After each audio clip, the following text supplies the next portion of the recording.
wenn das Herz auch bricht. Ewig verlorenes Lieb, ewig verlorenes Lieb, ich grolle nicht, ich grolle nicht, wie du auch strahlst in Diamantenpracht, es fällt kein Strahl in deines Herzens Nacht, das weiß ich längst.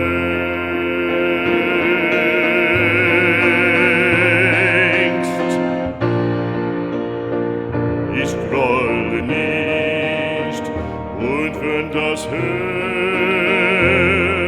auch bricht, ich sah dich ja im Traume und sah die Nacht in deines Herzens Raume und sah dich lang, die dir am Herzen ist. Ich sah mein Lieb, wie sehr du ist. Hello Eva, Hi, Georg. how are you doing? Excellent. Thank you for visiting us, first of all, to Germany. And for those who don't know you, I'm sure a lot of people know you since the beginning of the crisis in Syria. Then you were involved in the journalism in order to expose what's happening in Syria, starting from the lies by the mainstream media and so. She is from Canada. She's a freelance journalist, and she visited Syria 6 times or more? 7 times now. 7 times now, June. and the last time was in June. June 2017.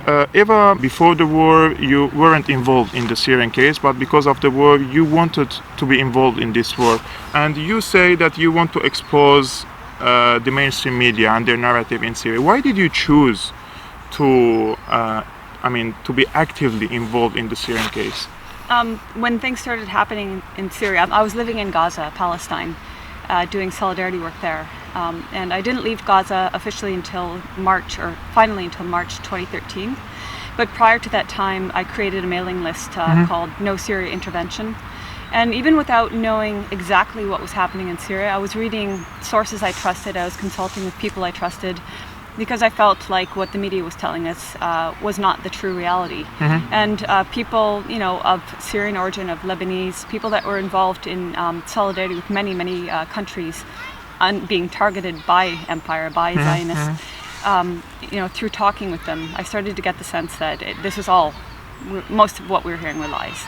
I finally left and went to Canada. I left Gaza and went to Canada and started meeting with Syrians there, Syrian Canadians. And what they said was one of the reasons many of us do talk about the corporate media lies. They were saying when events started in Syria, they'd be calling their families, whether in Homs or in Aleppo or wherever, and they'd say, we just saw this on Al Jazeera, are you okay? And their family in many cases would say, well, nothing's happening.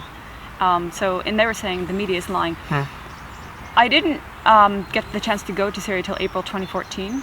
But then after having gone there and, so 2 times in 2014, that's not a whole lot, but then subsequently over the years, wherever I've traveled, things I've heard from Syrians have extremely contradicted what the corporate media has told us. Particularly, for example, my last trip, in June 2017, I went back to Aleppo with an interest in going to the eastern areas that had been occupied by Al-Qaeda and other moderate rebels, and went to specifically the Al-Quds hospital. And the reason I went there is because not only the corporate media, but the faux human rights groups in the West had said that either the Syrians or the Russians had reduced to rubble, had destroyed the structure. But they said they bombed all the hospitals in eastern Aleppo, and no more hospitals left in this area. That's why eastern Aleppo fell in the hands of the government. This is the narrative of the mainstream media, saying that the government, Assad and Putin, are bombing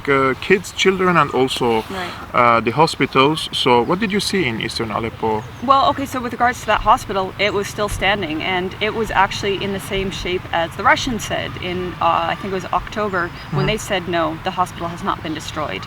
So I saw the hospital was still standing, and inside there was paraphernalia of the Free Syrian Army, the logo of the FSA. I went to the Mushra Ayun, the eye hospital, which also is a complex also housing the children's hospital. It was occupied at various times by al-Nusra, by ISIS, and other terrorist factions.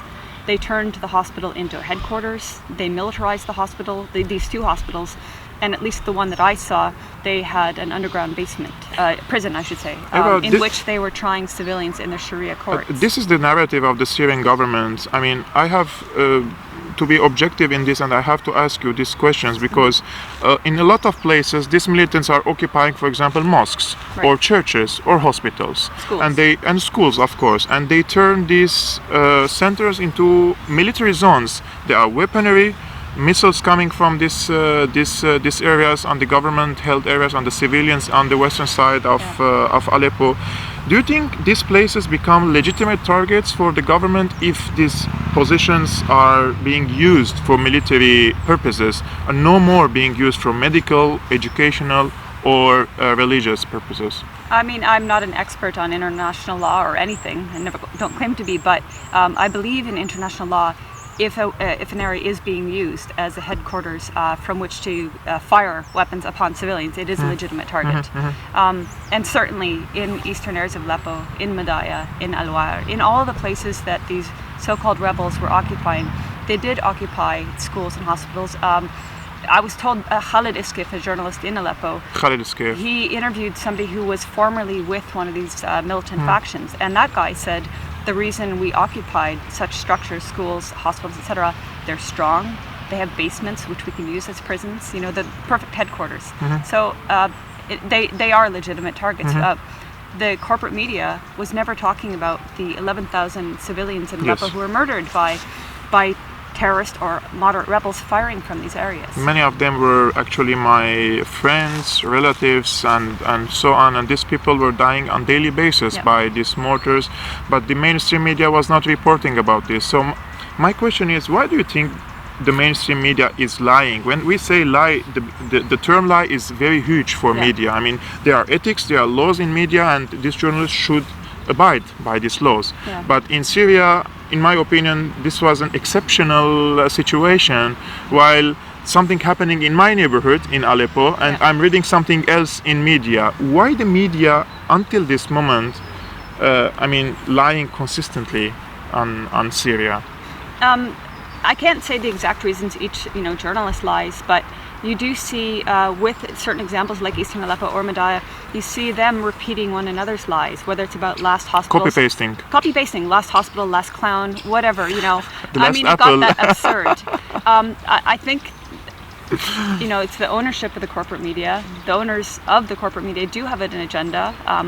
They profit from their lies. They profit from, unfortunately, the wars upon countries like Syria or Libya or Iraq. But also so-called alternative media like Democracy Now! In the West. Now this is supposedly... It's a big disappointment for us, this Democracy Now! Because it's supposedly independent and alternative. It's supposed to be giving, the voice of the people. So I'd like to ask Democracy Now! Why haven't they had somebody like you on? Why haven't they had Syrians who are actually living in Syria and not with Al-Qaeda? I will tell you, Eva, I've been to many mainstream media TVs and for only one time. Okay, the first time they host me, and the second time they don't repeat the calls for me because, in my opinion, they are stupid people from all sides. Okay, they host people from the government side who are not able to deliver the voices in the proper way, or in the proper English, or in the realistic way to the audience. Because speaking to the Western audience is always different from speaking to an Arabic audience. Okay, you need to understand how to deliver the message to the Western audience. So they keep hosting people who are not able to deliver our voices to the West, and this is, in my opinion, they are doing this on purpose. They want to show to the Western media that this narrative is not good and it's not true, because the person who is delivering the message is not able to deliver it. So the first time they host me, or they host another good people from Syria, and that's it. Then they don't repeat their calls. They don't ask us to come again to TV or to debate the anti-government side. This is very unfortunate for us, because we are the allies I'm not saying allies of the West, but we are not the danger to the Western civilization, to the Western values. The other side is a danger, and what's happening now, we are sitting in Germany, and yesterday we've been together to one of the festivals, and you saw with your own eyes the amount of the police in Germany, and the people, the level of fear is becoming higher and higher in Germany, because some people who came from Syria, they committed atrocities here, starting from sexual harassments, rapes, and terrorist attacks. All of them were from anti-Assad camp. But the media, they don't speak about this, and they attack me. They say that I am a danger to the German democracy, and that I'm a self-hating Syrian, and all this stuff. Wow. So now, that's interesting, because when you look at the issue of occupied Palestine, if Jews of conscience speak up, then they use that same self-hating term, they being the media or Zionists that want to discredit. And that's what it's all about. It's about discrediting your voice, or discrediting Syrians who are telling the truth, which is going to be a narrative that's starkly different than what the corporate media is portraying. Take, for example, Dr. Nabil Antaki, who I think you know from Aleppo, a gastroenterologist, speaks perfect English, speaks perfect French, and of course Arabic. He told me a story once that he was interviewed by CBC, which is Canadian Broadcasting Corporation, and they did an extensive interview, I think by Skype, speaking at length about all aspects of his life, about his work as a doctor and a volunteer aiding Syrians that were, dangerously injured by terrorist shelling, by shelling the moderate rebels. And they also, he didn't know, but they interviewed 3 other people who were supposedly or perhaps in eastern areas then occupied by Al-Qaeda and company. And he said, at the end, when they published their report, they took only like one sentence from him. And what was that sentence? It was when they asked him, what do you miss about your old life in Syria? And he said something like swimming, golf, something benign. And that's all they took. And they didn't take any of the valuable information that would help people outside of Syria understand what was happening in Aleppo. Eva, this is a pattern. I've been in Germany since 2 years, and I've been interviewed by Spiegel, by Die Welt, and by Stuttgarter Zeitung, for long interviews, and none of them published my interviews. None of them published my interviews, neither written or in TV. And also, I've been interviewed by the Wall Street Journal when I was in Lebanon. When Haji Maria, he was the leader of At-Tawhid Brigade in Aleppo, he died. And I was talking about his role in robbing the manufacturers and infrastructure of Aleppo and sending it to Turkey, and how his people, they kidnapped my brother, and all she talked to me for 30 minutes on Skype, and then she wrote only one sentence: Haji Maria is a criminal. That's it. No context. No context. When I was in Canada this January, I gave some talks about what I'd seen in Syria and some research on Syria and the media's lies. And there were 2 corporate journalists, not very big names, but they had been trying to interview me to get that soundbite and then write their hit pieces. And I decided, no, I'm not going to talk to you, because I know your game. So they attended one of my lectures in Montreal, and they came up to me after with the camera rolling to ask some questions. I agreed to do the interviews mainly because somebody I trusted said I should go ahead and answer them. So they started off, slowly, and by the end of it, they were saying things like, "So you think it's okay?" They were posing implicating questions, and I asked them, do the 11,000 civilians that were killed by moderate rebels, do they not mean anything to you? Well, those were killed by mortars. I said, a mortar might be a small thing, but it can kill an entire family and 11,000 civilians. In any case, I said, listen, I want you to interview Dr. Nabil Antaki, will you? They promised they would, but I know they haven't. Also, at that event, there were many Syrian Canadians. And so afterwards, I learned from one of the organizers that these particular La Presse and Radio Canada did not want to, these 2 women journalists did not want to speak with any of the Syrians that were there unless they were Christians. No. They didn't want to speak with any of the Sunni Syrians that were there in support of their country, and who happened to support their national army. Nothing to do with them, even though these people spoke perfect English. So, this is a prime example. They pick people who will fit their soundbite. Yes.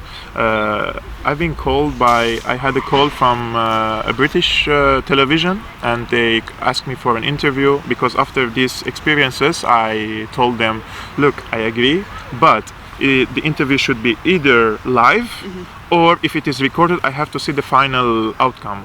The final product that you want to show to your audience, because I don't want to be to sound like a stupid, like the other media is trying to portray me in the media, and they never called me back. But this is always happening. Yeah. But since we are now in Germany, I received one question on Syriana Analysis for you, that why the people chose to leave Syria in 2015. The war started in 2011. Why the people started to come as refugees to Germany or to other European countries? Why this particular time? Well, I mean, my understanding is that people, of course, had left prior, and not all, or even perhaps many, for the reasons that corporate media leads the public to think.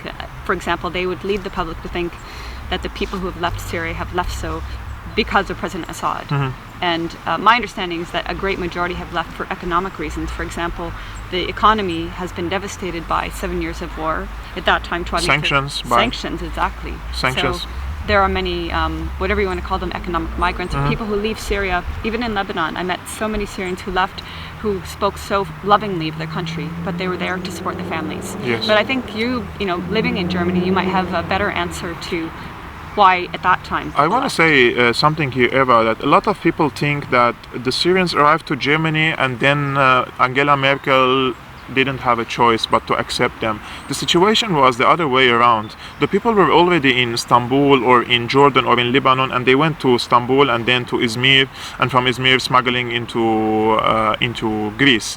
But the thing was, everybody knew that there is a open door policy in Germany. That's why they chose Germany and not other countries, because the procedure for refugee status is more difficult in other countries comparing to Germany. But the thing is here, when most of the people, when they go to the interview to get this refugee status, the lawyers, the workers in the Ausländerbehörde, meaning the foreign office, they all tell these refugees, don't dare to tell them that you are with Assad or you escaped from the rebels. And even the lawyers are telling the refugees that you have to say that you escaped from the barrel bombs of Assad or his massacres, his atrocities, and that's what's happening in Germany. And even when you get this residency, the foreign office tells you that you're not, don't contact your embassy. So this is an attempt to delegitimize the Syrian government, and because all the sayings or these confessions of the people during the interview is all written, and the government, when they send this to the government is reading that more than 90% of the refugees are anti-Assad. But this is not true, because the people are forced to say this in Germany in order to get the residency, and the people don't understand this, that the lawyers have role in this. From some nationalities, for example, they say that you have to say this and that, and the people are desperate to get the residency. They don't want to go back and live in, let's say, tents in Jordan or in Turkey. So people are saying what they are forced to say. And the people also need to understand that in the last 6 months, more than 600,000 refugees returned back to Syria, and none of them went to the rebel-held areas or the moderate rebel-held areas. Why these people chose to go to the government-held area? I mean, if they are afraid from the government. And by the way, in the government-secured areas, you won't find people living in tents. Yes. You'll find them perhaps living in schools, some sort of shelter, or in people's homes, but you won't find these refugee tent encampments, as you will find outside or in Idlib or Jarablus, in the so-called opposition areas. Exactly, and this tends the situation, the humanitarian situation in these refugee camps, in the rebel-held areas or in the neighboring areas, it lacks the minimum level of humanitarian basic needs for these people, and these people are living there based on fear. The militants in this area, they keep telling them that if you go back to Syria, you will be slaughtered. Just what happened in Arsal. They keep indoctrinating these people that if you go to Syria, Assad will slaughter you. So I was saying that this man that I met, who had managed to flee from the eastern area occupied by terrorists, He said that was one of the things that they told the civilians there. They said, if you try to go to the government areas, you'll be slaughtered. The army will rape your woman. They fear-mongered, and then, of course, these people came to the government areas, and they found they were actually given shelter. For example, when I was in Aleppo, also in 2016, I went to the University of Aleppo and learned that 16 of the 20 residents there were holding internally displaced Syrians, and not just recently, but for the last something like 4 years. When I was in Latakia, I met a man who was from Aleppo, and he had fled because of these moderate rebel terrorists, and he was like a well-known croissant maker in Aleppo, and he rebuilt his life in Latakia, also selling croissants. I met another man that was just a clothing maker, and he had a factory in Aleppo, and he'd fled. So this leads us to the issue of one thing that corporate media will try to say to discredit those of us who go to Syria and go, whether it's Tartus, Latakia, Damascus, Sweda, the western side of Aleppo when the east was occupied. They will say, well, you're in government-only areas, you can't possibly know the truth. Well, there's like at least 7 million internally displaced Syrians. These are people that have come from all over the country. So don't tell me you can't hear the reality of what's happening in other areas of Syria. And where are these people are going, Eva? The internally displaced people, are they going to the rebel-held areas or to the government-held areas? Yeah, that's what I'm saying. There's 7 million in government-secured areas.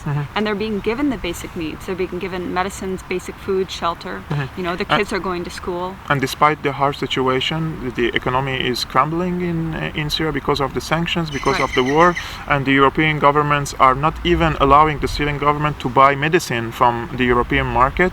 I have experienced this in Germany. We are trying to export cancer treatment, cancer medicine to Syria, and the German government is blocking this to go to Syria. That's why the Syrian government is buying this medicine from Cuba, which we thank Cuba, we thank Bolivia, we thank Venezuela, Russia, Iran, Algeria, Iraq, Pakistan, all these countries and many others who stood by Syria, and they provided the basic need we need to continue in this war. Without the medical treatments or the medical aid that's coming from outside Syria, without the fuel that is coming from Venezuela and other from Algeria to Syria, from Iran, we cannot face this terrorism alone, because this is not only our war.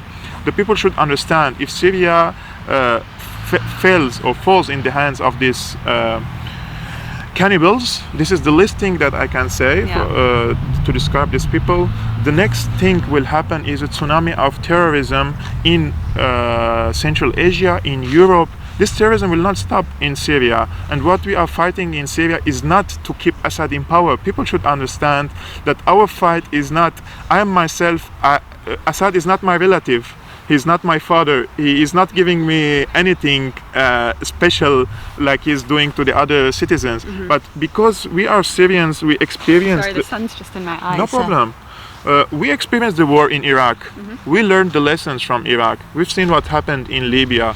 We saw what happened in the so-called Arab Spring countries. Please show me one country in the Arab world which is democracy, real democracy. It doesn't exist.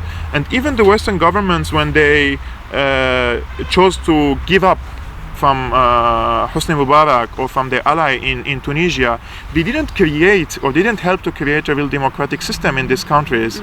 Because democracy, when there is a real democracy, the will of the people is, in the Arab world, the majority will choose a foreign policy that is against the geopolitical interests of the Western governments in the Arab world. That's why they always try to install these puppet governments they are trying to do it in Syria, they try to do in Iraq and elsewhere, and now they are dividing our countries on sectarian and ethnic basis. And who is getting the benefit of this? It's Israel. Exactly. And the people should understand, if there is a Shia state, there is an Alawite state, and there is a Kurdish state, why not there is no a Jewish state in the... I'm sorry, but this is driving me nuts. I need to...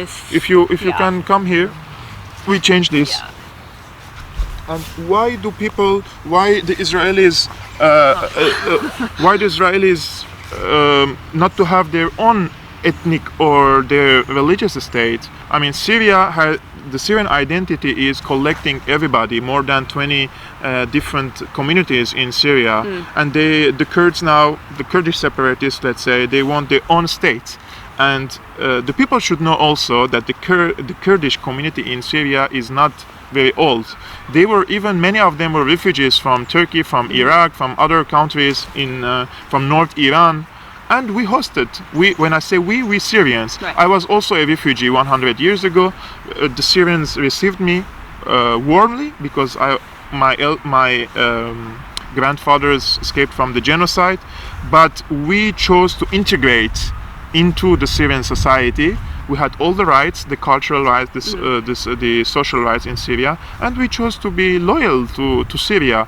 But some Kurdish separatists now, although they have their rights in Syria, they didn't have, not all of them, they didn't have the citizenship, because many of them were refugees. There are laws in every country that rules this country. If you go to Germany and after 5 years you say, I want your residency, or I want your ID or your passport, the German government will say, did you fulfill the requirements? Right. We cannot just distribute IDs to everybody. There are requirements for them. And the Kurds are not our enemies now. Everybody should know this. They think we are anti-Kurds. No, we lived all our lives with the Kurdish community in Syria. We had good relations with them, but they have to choose to live with us, not alone. If they want to have their own peninsula in Syria, which is surrounded by Syria, Iraq, Iran, Turkey, this is their choice. We didn't force them to ask for a federal system or their own state. Even the area they're asking for isn't only Kurdish. They are 30%. These areas are only 30% Kurdish. Right. They are Arabic Sunni tribes. They are Assyrians, Syriacs, Armenians, but they are forcing these people to flee from these areas. It's basically ethnic cleansing. What's happening in this area in order for the Kurds to be a majority and to create their own country. And for example, for the Assyrians, you either choose to live under our mercy and you have to abide in our laws. They are even changing the curriculum in this in the areas they control in Hasake and Kamishli. They are forcing the Assyrians to learn Kurdish. What's happening here?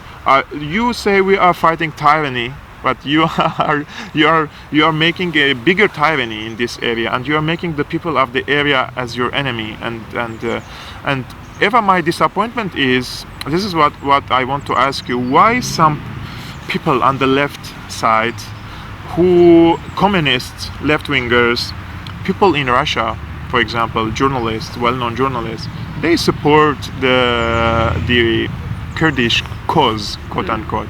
Why did they choose to support the Kurds, although they know, they should know that the Kurdish agenda now is they are in the same bed with the Israelis in Syria? I think the media has grossly romanticized the Kurdish cause. So they show, these Kurdish women fighters, and they talk about, Rojava as being this utopian, anarchist utopian, egalitarian society. Thank you. Dankeschön. You're welcome. And I think that some people are supporting it, maybe perhaps unknowingly. Others are supporting an agenda to divide Syria. I think for the people who support Kurds, for example, anarchists in the West, who I had many of them attend my talks, they, I think they're just very ignorant. They have this romantic idea, but they're not aware of what's happening in the rest of Syria. Like one of these guys attended one of my talks, proceeded to talk about the regime, as he said, and I asked him. He was asking me some silly question, and I said, do you not care about what's happening, for example, to Syrians in Aleppo, being slaughtered by these rebels? And he didn't care. Like, he was so wrapped up in his own fantasy. And I honestly can't make them out. Eva, they are one click away from Google, from searching, and these people, they should be our assets. They should be supporting our back in Europe. Why the left betrayed Syria? This is the question. Nowadays, people blame me for talking in right-wing events, Right. because only the right-wing parties are inviting me.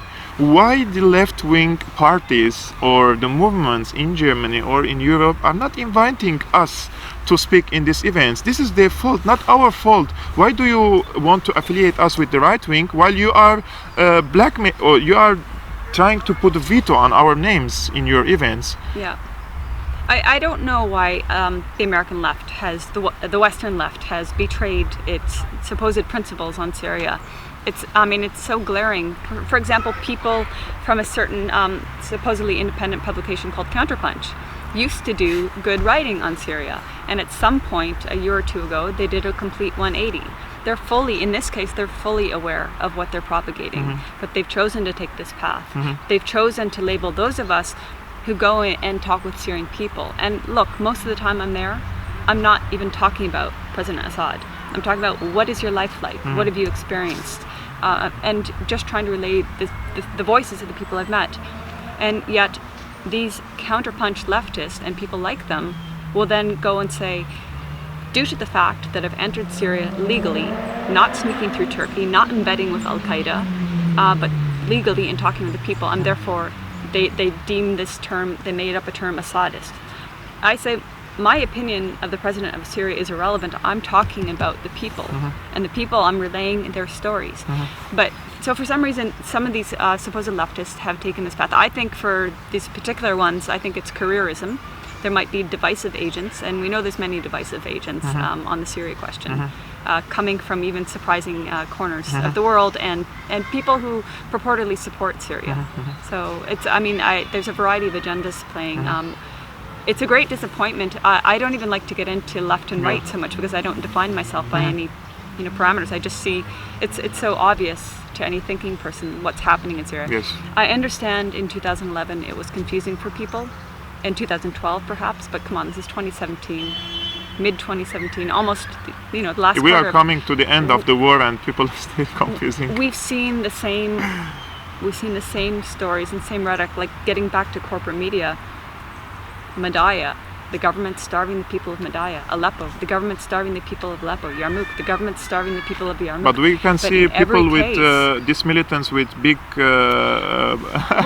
bellies in this area. Yes, and in every case, when you're able to actually talk with the people that were, kept as human shield, kept as prisoners by these moderate rebels, they say, yes, there was aid, but the terrorist Salahin took the food. Yes. And I was in Madaya in June, and I took this one photo, and I think it was really indicative of what happens wherever these so-called moderates are, so-called rebels are. There was a munitions workshop. So Madaya actually had terrorists, like 600 terrorists. Harasham was the most prominent. Al-Qaeda was the second most prominent. There was even elements supporting ISIS there. The people I met said, no, food got in, but the terrorists took it. Sure. And outside this munitions workshop where they were making, mortars and rockets, there's an empty ICRC Red Cross food parcel, and above that workshop there were rooms that had been filled with stolen aid, and the people there said the army kept unearthing more rooms filled with aid. And I know in eastern Aleppo, particularly Vanessa Beeley, when she went, and others, and Syrian journalists, when they went and they saw all these rooms that were occupied, filled with aid. So who had the aid? The big-bellied rebels, exactly. the muscular, healthy rebels, quote unquote. Eva, before we continue our discussion, let's drink for Syria. To Syria. For Syria.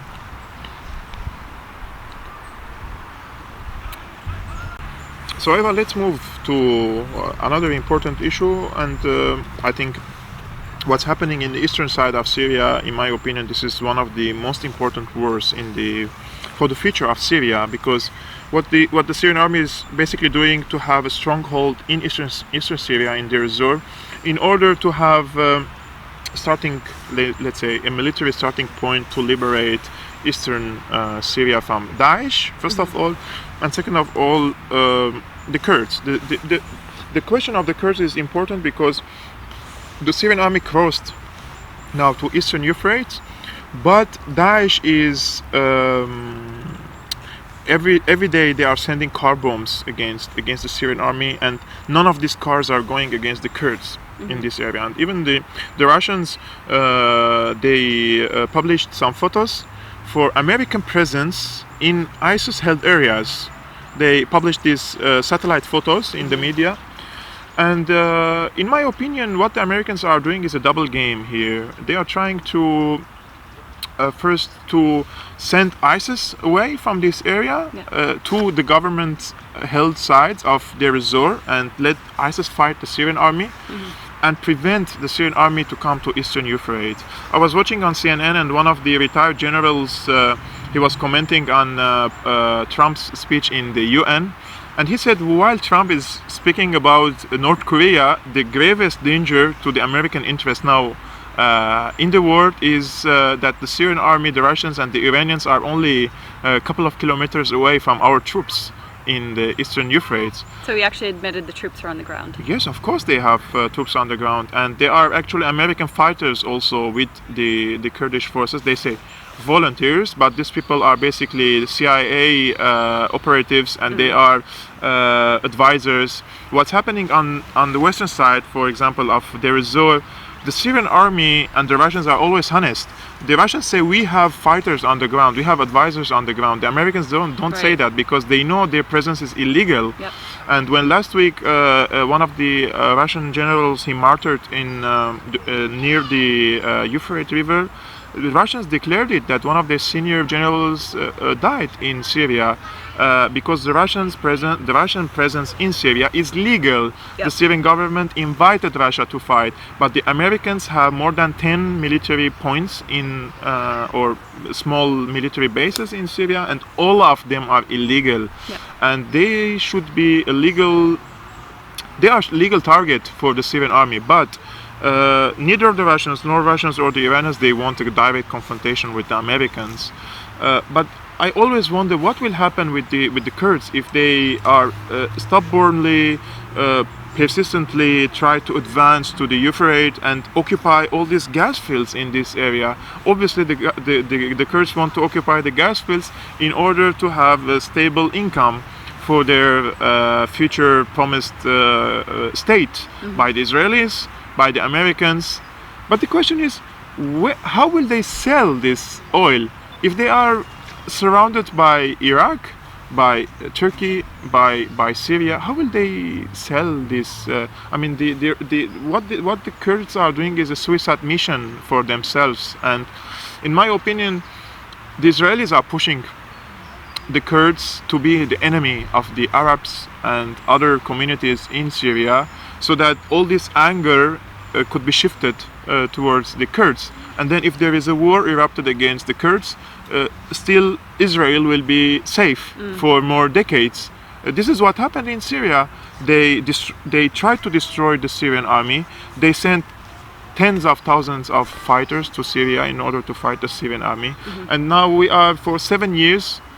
In 7 years we have gone 50 years back in history, because they destroyed our infrastructure. Yeah. And now in any future negotiations, whether direct or indirect with the Israelis, how will we negotiate if we are not able to threaten the Israelis in military terms? This is all a matter of balance of power, you know. Kevin, the fact that America attacked Syria directly on a number of occasions, a year ago in eastern Deir ez-Zor, killing 100 Syrian soldiers and enabling ISIS to take over that point, and then attack besieged hundreds of thousands of besieged civilians in Deir ez-Zor. And more recently, Trump's tomahawks, both of these actions were illegal, and Israel has attacked Syria on so many occasions. And this brings into the question the United Nations. What is the United Nations? It's a farce. I mean, with the question of Palestine, the United Nations has issued so many resolutions that Palestinian descendants, refugees, can return to Palestine. Israel should stop its occupation, and none of these resolutions UN is working as a calculator. They are counting how many attacks by the Israelis in Syria, and how many attacks by Israel against the Islamists, against ISIS and al-Nusra. They are on the borders with Israel. How many attacks against them? 0. Right. And on the other hand, the UN is very acutely aware of their UNDOF forces in the occupied Syrian Golan, that Israel is working with the terrorists. Israel is providing aid to the terrorists. Israel is giving hospital medical care to the terrorists. And the UN is aware of this. And the UN, the Syrian ambassador to the UN, Ambassador Al-Jafri, has on many occasions raised this issue to the former president of the Security Council, and nothing is ever done about it.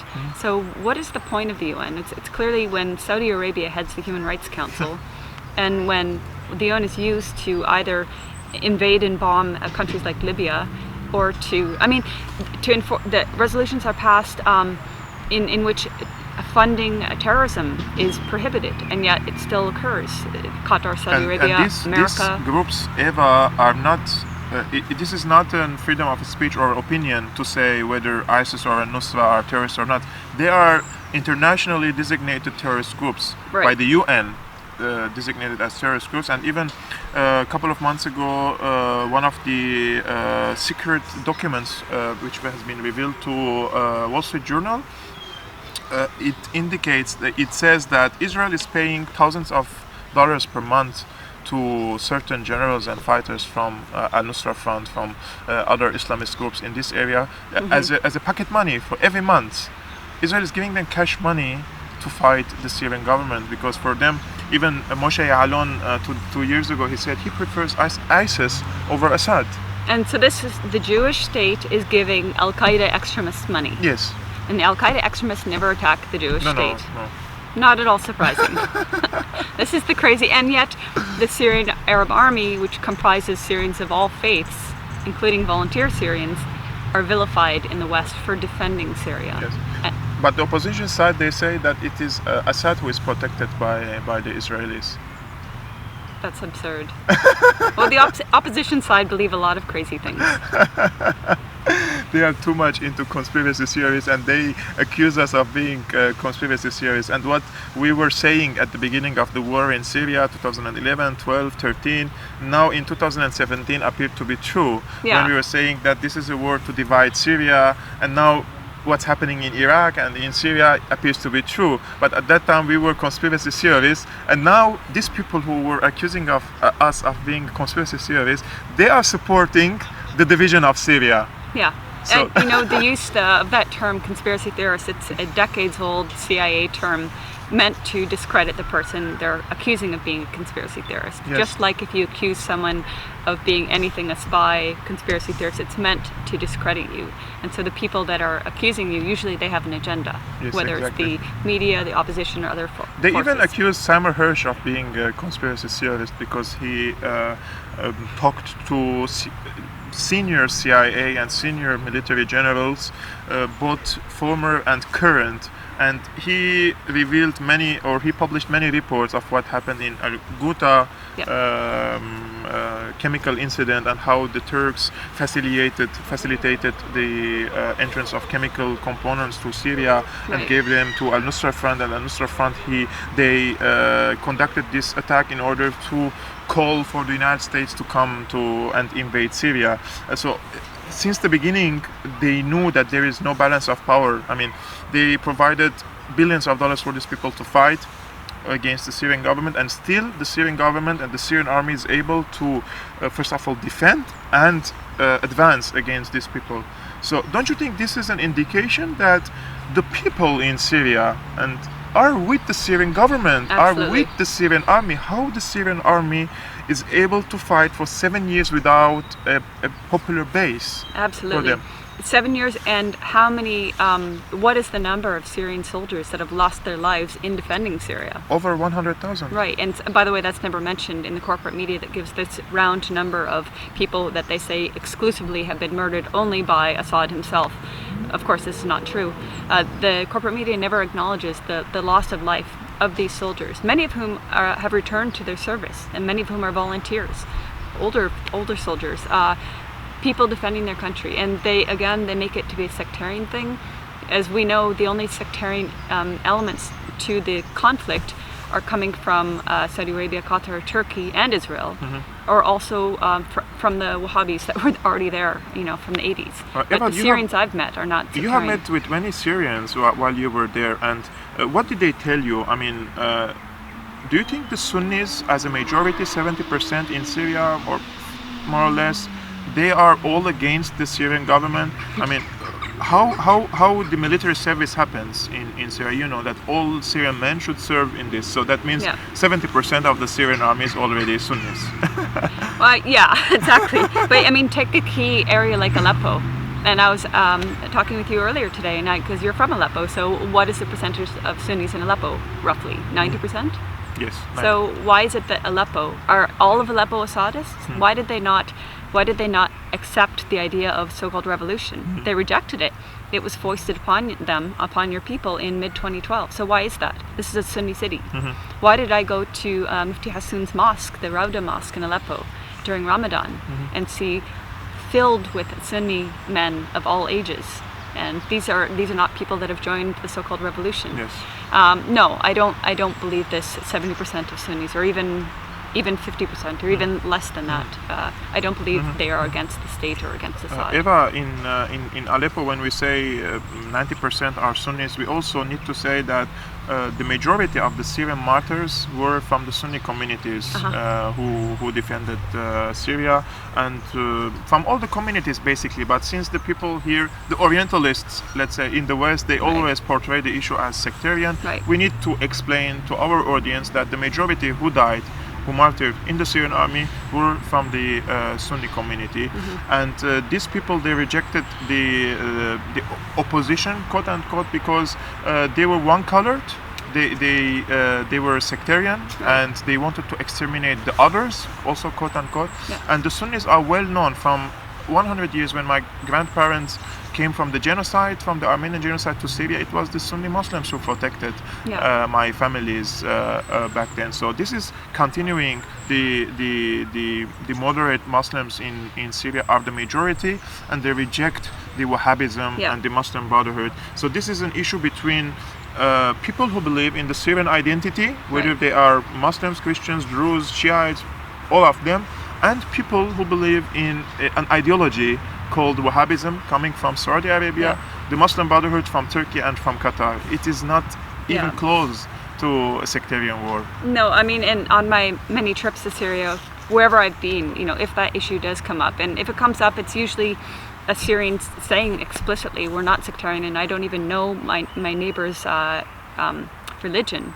Or if I ask the question for a specific point, people tell me about how they celebrated one another's holidays, how they would intermarry. I mean, take areas like Fu and Kafraya, and they're predominantly Shia, but they intermarried with Sunnis, and they celebrated one another's festivals, surrounding villages. The only reason that area has become sectarian is from outside. It's because these poor villages, poor in the sense that they're, we must really feel for them. We must empathize with them. They're besieged. They've been besieged fully since March 2015. They're being slaughtered, and nobody in Western media will talk about them. And Vanessa Beeley wrote an article recently on the massacre of some of these people when they left and I want to make a point here, they left on an evacuation, sick and wounded and elderly people, to be taken via Aleppo to medical care, and they were attacked by the moderates, a premeditated and savage attack which killed, I believe it was well over 100, just children perhaps, but check Vanessa's article on the numbers. And meanwhile, every time there's been an evacuation of either Syrian militants who didn't take reconciliation, or militants with foreign terrorists, they have safely arrived to their destination in Idlib or Jarablus or wherever they've gone to. The Syrian government and the Russians have abided by their promise. And these savages attacked buses full of kids and women. And they accused the government for bombing them. Precisely, but it was them. I mean, Vanessa and other people have taken testimonies of the survivors, and it was a premeditated attack. So, but again, these people in Fu and Kafraya, the ones I've spoken with, they're just like normal Syrians. They identify as Syrian, and many times if I'd asked that question, what religion are you? And I didn't often, but if it was to make a point, they'd say, Ana Suri, I'm Syrian. Eva, I even documented this on many videos on the internet, and how the car entered to the area. It was a blue car, and it was a car bomb. And we all know that on the Syrian government side, if we count the car bombs or the suicide attacks, the percentage is 0 to 100. The Syrian government never used, and it doesn't exist even in the ideology or the understanding of the war in the Syrian government side, or this Syrian army military personnel. They don't conduct suicide attacks as the other side is doing, but still this opposition or the rebel side or the moderate rebels, there is a saying in Arabic, قتل القتيل ومشى في جنازته, meaning they kill the person and then they walk in his funeral. You know, that much they are dirty in their business in this war, and that's why the vast majority of the Syrians, they opposed their so-called revolution since the beginning, and that's why the Syrian side will win in this war in the future, and they will not be able to impose their agenda on the Syrian people, because whatever we say, Russians, Iranians, Hezbollah, they had more than 80 nationalities fighting with them against the Syrian government. They had over 80,000 foreign fighters coming and going out from Turkey during these 7 years fighting against the Syrian government, and the people who experienced how the life is under the so-called rebel-held areas, now they understand the core of the issue. They know this is not a sectarian war, and that Assad provided them a healthy life for them, education, healthcare, all the rights they need in Syria for them and for their children and for the continuation of the children. We are trying to continue this war until final victory, in order to first of all save Syria, and then to create a better political system and a better secular system in Syria. This is our fight. We are Syrians. We are the ones responsible for the system in Syria, not the Western people who are typing on their Facebook what is good and what is bad. We choose what's our political system, not what your. he said. Yes, exactly. We are not interfering in the elections in Germany. We don't even have the intention to intervene in any elections. We have our sovereignty, and we are going to fight till victory. Eva, thank you so much for your great input. Actually, I'm more than happy to host you in my first outdoor episode for Syriana Analysis. Actually, I chose you because you were a great voice for the Syrians during the war, and you delivered our voices, the people you met in Syria, the people who lost their relatives and their sons and their daughters during the war. You met them, you talked to them, and you delivered their voices to the outside world in English language. And that's why you're being attacked by many mainstream media outlets. They are trying to demonize you, and also there are many people who are selfish and they are jealous of what you did, and now they are trying to also to delegitimize what you did during the war. But we, the Syrians, the real Syrians who followed you in the war, we thank you for what you did. You did such a brilliant work for us, and I'm honored to meet you here in Germany, and hope to see you again very soon again in Canada. Thank you so much, Eva. Thank you, K Park. It's my pleasure. So my friends, that was all for today. It was my first outdoor episode with Eva Bartlett, and I will bring more episodes also outdoor if the weather helps me in Germany. Ciao.